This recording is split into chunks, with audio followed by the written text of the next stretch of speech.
I am the Tofu Golem. Please enjoy the video. You're starting in the document itself, so open it and save a backup copy now. This prevents accidental data loss.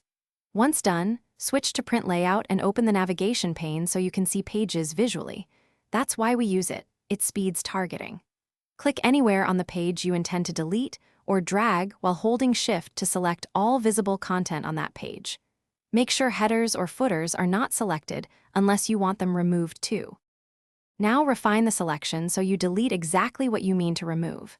Use Command plus Shift plus arrow keys to expand selection by words or paragraphs for precision. This helps when content spans multiple elements. If the page appears blank, toggle Show Formatting marks the pilcrow to reveal page or section breaks. Those are often the culprits. Delete the selected content with the Delete key. If a page break persists, select the break marker and delete it too. Because invisible break, you're close. Finish by checking how the document flows after deletion, because removing content can shift layout. That's why you inspect margins and remaining breaks. If a blank page won't go away, look specifically for a section break.